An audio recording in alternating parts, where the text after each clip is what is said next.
সবার প্রথমে আপনারা গুগল ক্রোমটি খুলে নেবেন। গুগল ক্রোমটি খুলে নেওয়ার পর এখান থেকে আপনারা সার্চ করবেন ইডিওগ্রাম এআই লিখে সার্চ করবেন। ইডিওগ্রাম এআই লিখে সার্চ করলে আপনাদের সামনে এরকম একটি অপশন আসবে।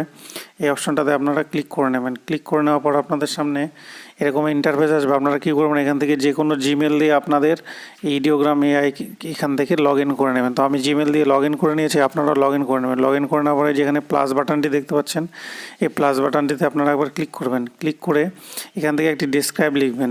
ডেসক্রাইবটা কীভাবে লিখবেন, 25 years man who wearing coat with red background, এই কথাটি লিখে নেবেন। লিখে নেওয়ার পর আপনারা কী করবেন, এখান থেকে জেনারেট অপশনে ক্লিক করবেন। জেনারেট অপশনটা আপনারা উপর দিকে দেখতে পাচ্ছেন, ডান দিকে রয়েছে। এই জেনারেট অপশনটাতে ক্লিক করবেন। ক্লিক করলে আপনাদের সামনে কিন্তু এখানে লোডিং হবে। এই যে দেখতে পাচ্ছেন এই জায়গাটা পার্সেন্টেজ উঠবে। এই যে দেখুন 1% কমপ্লিট। এখানে 100% হলে কিছু ছবি আসবে।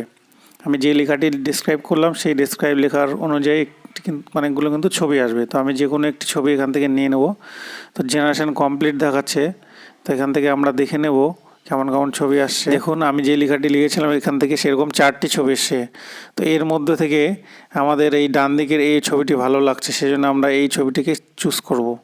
চুজ করে এটাকে আমরা কি করব, সেভ করব। তার জন্য এখানে আপনারা ক্লিক করে ধরবেন, স্ক্রিনের উপরে ডাউনলোড ইমেজ আছে, এখান থেকে ডাউনলোড ইমেজ করে এই ইমেজটিকে আপনারা এখান থেকে সেভ করে নেবেন। ডাউনলোড ইমেজ করে, তো দেখুন এই ইমেজটি সেভ হয়ে গেল। সেভ হয়ে যাওয়ার পর এবার আপনারা কি করবেন, এখান থেকে ব্যাক চলে আসবেন। ব্যাক চলে আসার পর এখান থেকে আপনারা আবার গুগল ক্রোমে সার্চ করবেন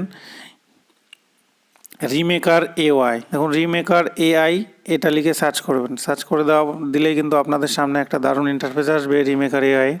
এখানে আপনারা কি করবেন, এই যে এই অপশনটা দেখতে পাচ্ছেন ফেস সোয়াইপ অনলাইন, এই অপশনটাতে একবার ক্লিক করে নেবেন।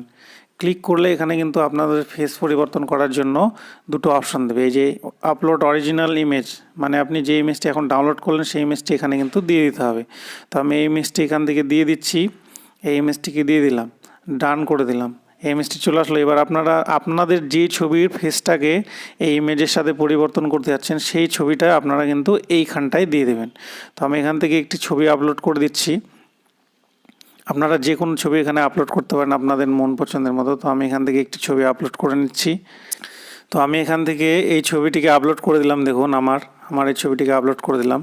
করে দেওয়ার পরে যে এখানে দেখতে পাচ্ছেন সোয়াপ 1 ক্রেডিট, এই অপশনটাতে আপনার একবার ক্লিক করে দেবেন। ক্লিক করলে দেখুন আপনার প্রসেসিং এখানে চলতে আছে। এই যে স্ক্রিনটাতে এটা যখন শেষ হবে তখন আপনার ছবিটি কিন্তু দারুণভাবে এখানে সোয়াপ হয়ে যাবে। আপনার ফেসটি যে ছবিটি আমি ডাউনলোড করলাম একটু আগে সেই ছবির সঙ্গে আপনার ফেসটি কিন্তু দারুণভাবে ম্যাচিং হয়ে যাবে। তো তার জন্য আমরা একটু ওয়েট করি। পর দেখুন দারুণভাবে কিন্তু ছবিটি এখান থেকে ম্যাচিং হয়ে গেছে। আপনারা দেখতে পাচ্ছেন, আমি একটু জুম করে দেখাচ্ছি। এই ছবির সঙ্গে আপনারা কিন্তু দারুণভাবে ম্যাচিং হয়ে গেছে। এবার এই ছবিটিকে ডাউনলোড করার জন্য আপনারা কি করবেন, এই যে এখানে ডাউনলোড অপশন দেখতে পাচ্ছেন, এই ডাউনলোড অপশনটাতে একবার ক্লিক করে নেবেন। তাহলে কিন্তু ছবিটি আপনার গ্যালারিতে সেভ হয়ে যাবে। এই যে দেখুন এখানে ওপেন করলে ছবিটি আপনার গ্যালারিতে কিন্তু সেভ হয়ে গেল। কিন্তু দারুণভাবে কিন্তু দেখুন ম্যাচিং হয়ে গেছে ফেসের সঙ্গে। তো এইভাবে কিন্তু যে কোনো ছবির আপনারা কিন্তু ফেস ম্যাচিং করে আপনারা সেই ছবিটিকে চেঞ্জ করতে পারেন।